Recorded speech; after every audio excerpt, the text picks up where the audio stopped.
Let's go back to last season, August. I give Liverpool Arteta and I give Arsenal Slot. Who would win the league?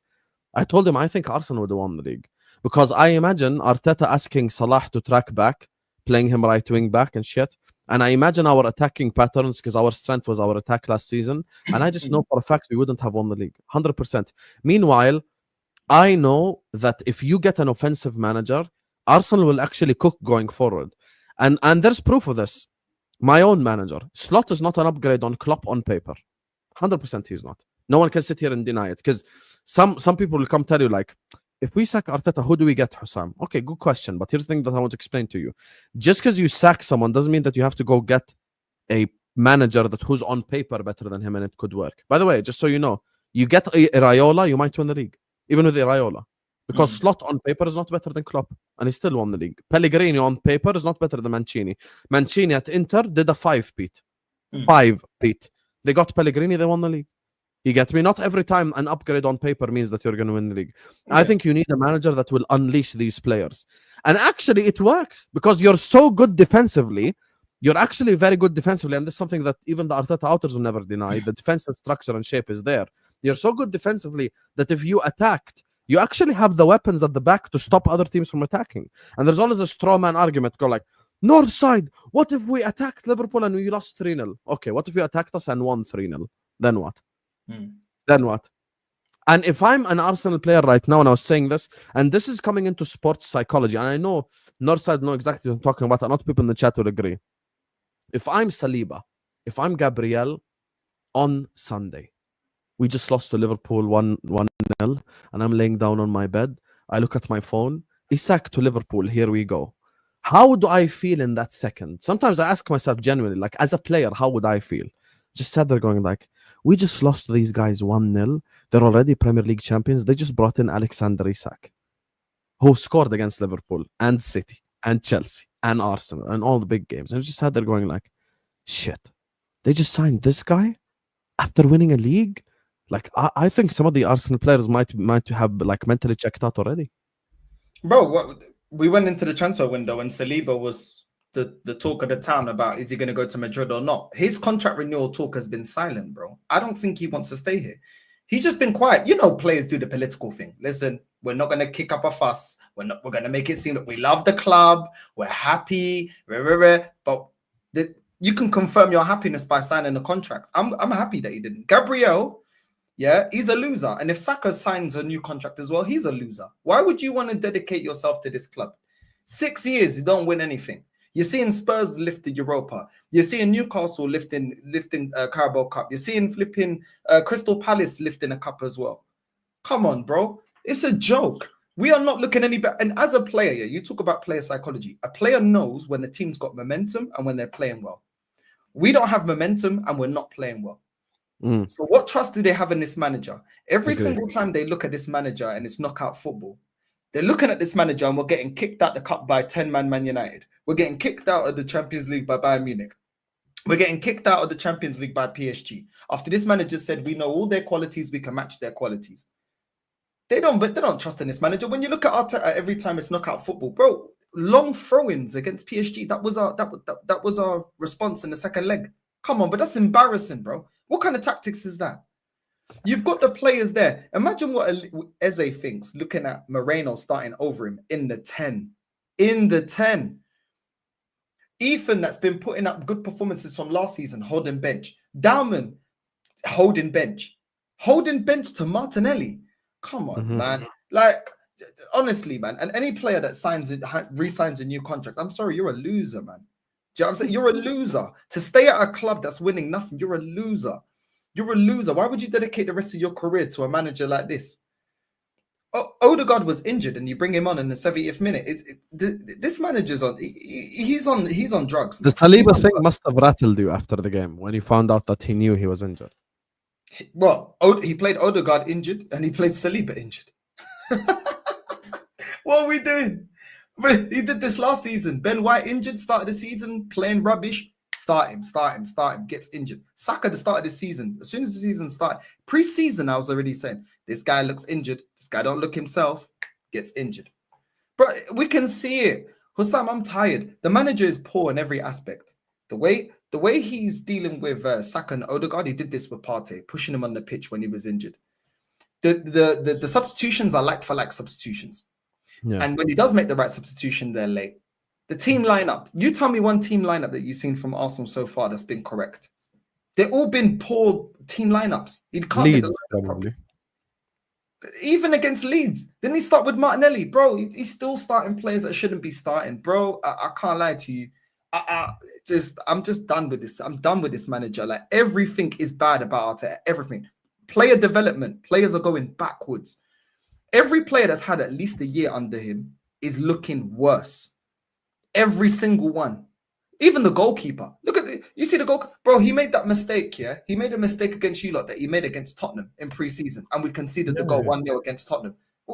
Whose instruction is that? Some people are blaming him for the free kick, though. I do think that's disingenuous. That free kick was unstoppable. I don't think you can blame him for the free kick. No, not the free kick. I don't think none of the free kick. That was Yeah. what it was. I don't blame him for the free kick.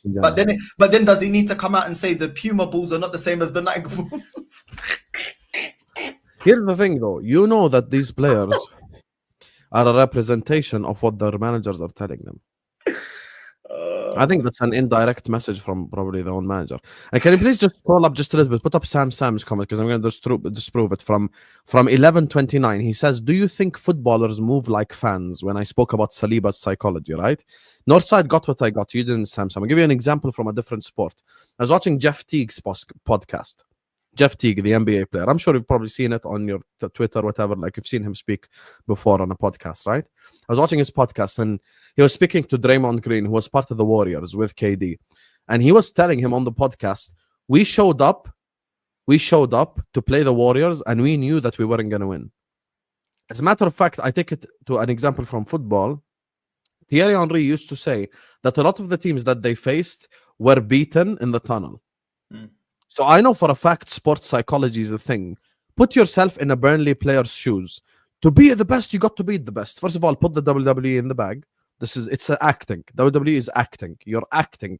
Bret Hart didn't actually punch people.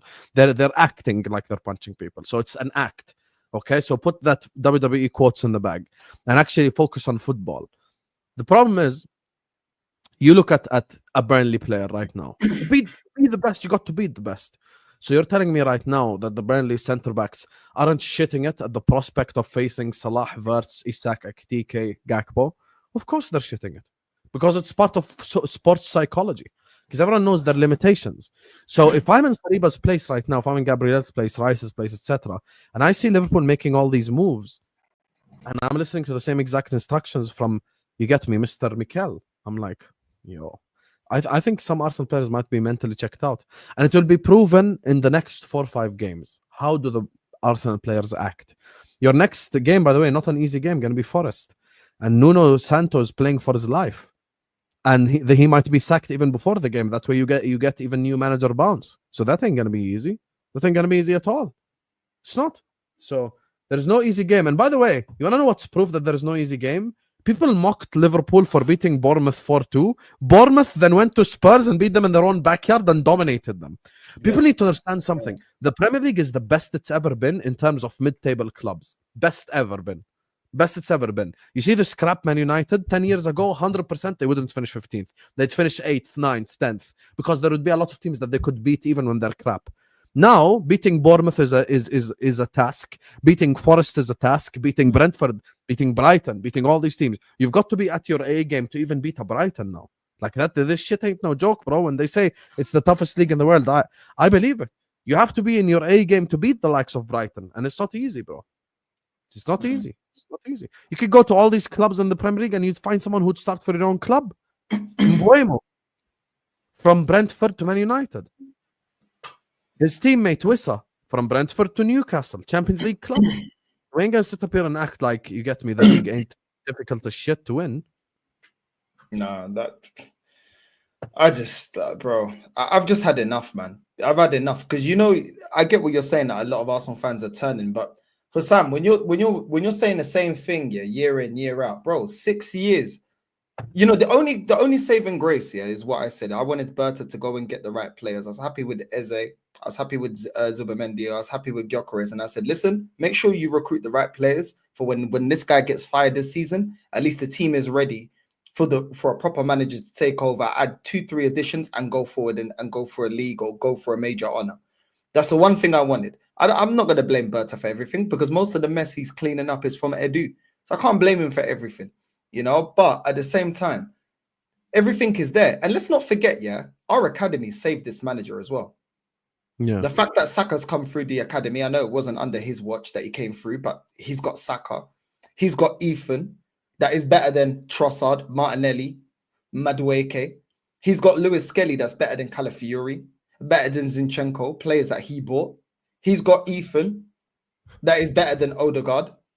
So there's a lot of academy players with a lot of quality and a lot of and a high ceiling. We'll see if they reach their potential. Potential is just potential. You still got to reach it. But it's saving him, bro. It's saving him, because he's got it wrong in a lot of positions, bro. A lot of positions. And they're saving him. And then he's got Berta now getting players over the line. And this is what you're doing. When he bought Eze, he said, I bought him because of the vision and the passing range. Well, guess what? We wasn't effective enough in the final third. Why are you not bringing him on? Why are you not bringing him on a lot earlier? What did you see from Moreno to keep him on the pitch that long? It doesn't make sense. Declan Rice is not going to transition. Diving trying to win a penalty the whole game. Moreno. It must be pissing you off even as an Arsenal fan. The guy trying to dive at every corner, bro. I'm like, bro, this is Liverpool against Arsenal. Ref ain't going to give you a penalty for some bullshit, bro. He ain't. But do you know what? It just got to the point where I'm just sick of it, bro. Like, I'm seeing other managers. I'm seeing, for example, look at the way you guys have embedded Ekatike in your system. How is he so effective so fast? It's same time Gyökeres has been here. You look at Kudus going to Tottenham and look at the way he's linking up with Richarlison and making him better. You can see the idea already there. You look at the way Glasner's got Crystal Palace playing. They're playing better football than us. And some people say it's a little bit defensive, but they're hitting on the counter-attack well. They're defending well. They're transitioning well. You see everybody else, even, bro, Thomas Frank is playing better football. How is he improving that team in such a short amount of time from the previous manager? This guy's been in 6 years. This guy's been in 6 years. I cannot see what this guy is doing. This guy cannot be pragmatic like Slot. Slot knows certain teams, we change it up. We use certain players in certain times. Is he perfect? No, he's not perfect. But at the same time, he understands he has to also adapt to the opposition. We don't adapt. We don't do anything. We do the same thing, looking for a cross, looking for a free kick, look at Declan Rice's shot that went straight out, flipping hit a flipping satellite, bro. Come on. These men were getting gassed, saying, oh, yeah, but look at the distance, bro. Against Real Madrid. A whole different stadium. Come on, man. I am tired of the excuses, Hussam. It's the same old rubbish, but it's not fun supporting this club. It's not. It's not. Because what have I got to wait for? Now this fan base want to turn on the manager. I bet you any money, we string two, three good results together, they'll all forget it. They'll forget the start of the season. Say, oh, but it was the start of the season. Then it was the start. Come on, man. I've seen it, bro. These men move the goalposts. You talk to your guy all the time. He moves the goalpost all the time. He said this season he has to win a major honor. He said that last season. He said that at the start of last season. And what did he say? Give it another season. That's what it is. Unprecedented circumstances. But you already know what they